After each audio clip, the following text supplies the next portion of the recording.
कोई हमसे नफरत करता है तो क्या किया जाए, उसके साथ किस तरह का आचरण हमारा होना चाहिए, किस तरह से उसको डील करें हम। कोई ताने मारता है या कोई गाली देता है, कोई हमें देखते ही क्रोधित हो जाता है, तो क्या किया जाए ऐसे में, हमारा क्या रिएक्शन होना चाहिए।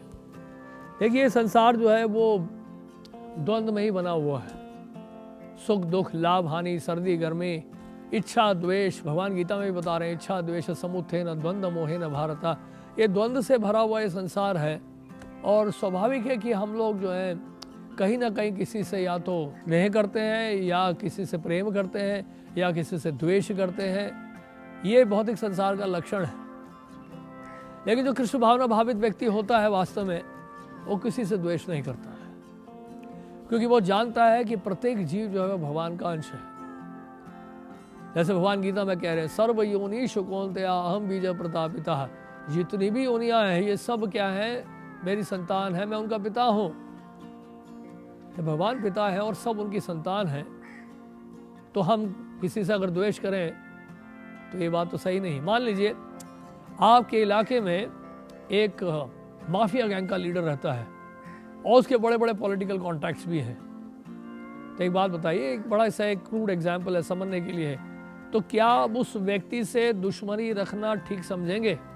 क्योंकि आप जानते हैं कि अगर आपने इस व्यक्ति से दुश्मनी की तो इस व्यक्ति के बड़े बड़े पॉलिटिकल कॉन्टैक्ट्स हैं, फिर आपके लिए जिंदा बचना मुश्किल हो जाएगा। जब हम किसी जीव से द्वेष करते हैं या कोई हमसे द्वेष करता है तो उसके लिए शिक्षा है। ये जानना बहुत ज़रूरी है कि जिससे भी हम द्वेष कर रहे हैं वो किसका अंश है, भगवान श्री कृष्ण का अंश है। हमने वो एग्जाम्पल दिया माफिया का और पॉलिटिकल कॉन्टैक्ट, बड़ा बड़ा क्रूड एग्जाम्पल है वो, लेकिन वास्तव में समझने वाली बात यह है कि प्रत्येक जीव भगवान का अंश है। किसी से द्वेष करने का मतलब ये है वो जीव भगवान कृष्ण से उसका संबंध है, यानी कि हम भगवान कृष्ण से भी द्वेष कर रहे हैं। तो इसलिए हम भगवान के भी प्रिय अगर बनना चाहते हैं वो तभी हो पाएगा जब सभी जीवात्माओं के प्रति हमारे हृदय में स्नेह की भावना हो, प्रेम की भावना हो, मित्रता की भावना हो, सेवा की भावना हो। इसलिए हमारा तो स्लोगन ये है कि serve everyone, respect everyone and love everyone. सबसे प्रेम करें, सबकी सेवा करें और सबको आदर दें। कोई आपसे द्वेष करता है तो इसका मतलब ये है कि उस व्यक्ति ने हमारे अंदर कोई अवगुण देखा है। कोई हमारे ऊपर क्रोधित हो रहा है, इसका मतलब उससे हमारे अंदर अवगुण देखा है। कोई हमें गाली दे रहा है, इसका मतलब उससे हमारे अंदर अवगुण देखा है। इसका मतलब क्या है, ये समय है आत्मान्वेषण का। हमारा अधिकांश समय जो है छिद्रान्वेषण में बीतता है, यानी कि दूसरों की गलतियों को निकालने में बीतता है। लेकिन उससे अधिक समय अगर हम बताएं आत्मान्वेषण में कि ये व्यक्ति मुझसे द्वेष कर रहा है तो उसका कारण क्या है, ये मुझसे क्रोधित हो रहा है तो उसका कारण क्या है, वो जानने का मैं प्रयास करूं और प्रयास करूं कि मैं अपने आप को सुधारूं।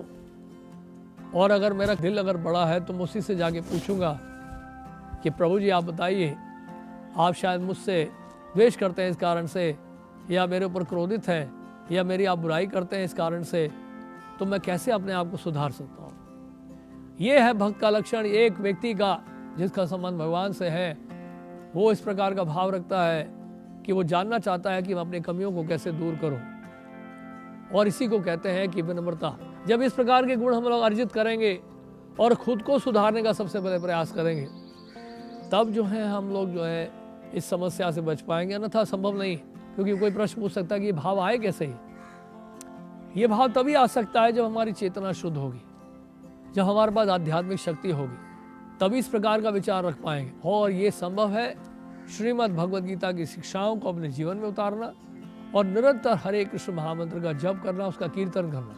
हरे कृष्ण कृष्ण कृष्ण हरे हरे, हरे राम राम राम हरे हरे। ये सभी समस्याओं का एकमात्र हल है। जितनी भी समस्याएं, काम क्रोध लोभ मोह मद मात्सर्य, जितने भी अनर्थ है, जितनी भी कमियां हैं संसार में, उस सब के लिए एकमात्र उपाय है इस हरे कृष्ण महामंत्र का जप और कीर्तन। हरे कृष्ण।